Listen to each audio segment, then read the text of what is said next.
ಅಕ್ರಮವಾಗಿ ಕೆಮಿಕಲ್ಗಳನ್ನ ರಾಜಕಾಲುವೆಗಳಿಗೆ ಕೆರೆಗಳಿಗೆ ಬಿಟ್ಟು ಕುಡಿಯೋ ನೀರನ್ನ ಕಲುಷಿತಗೊಳಿಸ್ತಾ ಇದ್ದಾರೆ. ಈ ವಿಚಾರವಾಗಿ ನಮ್ಮ ಗಮನಕ್ಕೆ ಬಂದಾಗ ತುಂಬಾ ಮನಸ್ಸು ನೋವಾಗ್ತಿದೆ. ಏನಂತ ಹೇಳಿದ್ರೆ ಇದನ್ನ ತಡೆಗಟ್ಟುವಂತ ಕೆಲಸ ಅಂತ ಹೇಳಿ ಅಂತಾನೆ ನಾವು ಒಬ್ಬ ಸರ್ಕಾರಿ ಅಧಿಕಾರಿಗಳನ್ನ ನೇಮಕ ಮಾಡಿದಾಗ ಸರ್ಕಾರಿ ಅಧಿಕಾರಿಗಳು ಕಣ್ಮುಚ್ಚಿ ಕೂತಿದ್ದಾರೆ. ಇದ್ರ ಬಗ್ಗೆ ಯಾವುದೇ ತರದ ಗಮನ ಹರಿಸ್ತಾ ಇಲ್ಲ. ನಮ್ಮ ಗಮನಕ್ಕೆ ಸಾಕಷ್ಟು ಫ್ಯಾಕ್ಟರಿಗಳು ಈ ತರ ಅಕ್ರಮವಾಗಿರುವಂತಹ ಫ್ಯಾಕ್ಟರಿಗಳು, ಕೆಮಿಕಲ್ ಅನ್ನು ರಾಜಕಾಲುವೆಗೆ ಬಿಡುವಂತಹ ಫ್ಯಾಕ್ಟರಿಗಳು ನಮ್ಮ ಗಮನಕ್ಕೆ ಬಂದಿದೆ. ಈ ಮುಖಾಂತರ ನಾವು ಅಧಿಕಾರಿಗಳಿಗೆ ಮತ್ತೆ ಸಂಬಂಧಪಟ್ಟ ಸಚಿವರಿಗೆ, ಸಂಬಂಧಪಟ್ಟ ಅಧಿಕಾರಿಗಳು ಒಂದು ಎಚ್ಚರಿಕೆ ಸಂದೇಶ ನೀಡ್ತಾ ಇದ್ದೀವಿ. ಕೂಡಲೇ ನೀವು ಇದನ್ನ ಗಮನದಲ್ಲಿಟ್ಟು ಕೂಡಲೇ ಇದಕ್ಕೆ ಪರಿಹಾರ ತೆಗೆದುಕೊಂಡಿಲ್ಲ ಅಂದ್ರೆ, ಇದಕ್ಕೆ ಪರಿಹಾರ ಏನು ನೀವು ಮಾಡ್ಕೊಳ್ಳಿಲ್ಲ ಅಂತ ಹೇಳಿದ್ರೆ, ನೀವು ನಿಮ್ಮ ಕರ್ತವ್ಯಗಳನ್ನ ಸರಿಯಾದ ರೀತಿಯಲ್ಲಿ ಕೆಲಸ ಮಾಡ್ತಿಲ್ಲ ಅಂತ ಹೇಳಿದ್ರೆ, ನಮಗೆ ರೈತರಿಗೆ ಬೆಳೆ ಬೆಳೆಯೋದು ಎಷ್ಟು ಗೊತ್ತಿದೆಯೋ ಕಳೆ ತೆಗೆಯೋದು ಅಷ್ಟು ಗೊತ್ತಿದೆ.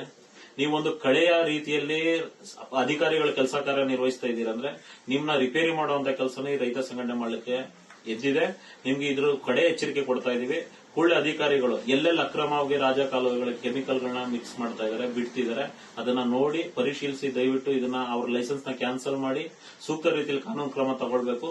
ಇಲ್ಲಾಂದ್ರೆ ನಿಮ್ ವಿರುದ್ಧ ನಾವು ಹೋರಾಟ ಮಾಡ್ಲಿಕ್ಕೆ ಸಿದ್ಧರಿದ್ದೀವಿ ಅಂತ ಈ ಮುಖಾಂತರ ಎಚ್ಚರಿಕೆ ನೀಡ್ತಾ ಇದೀವಿ. ಜೈ ಜವಾನ್ ಜೈ ಕಿಸಾನ್.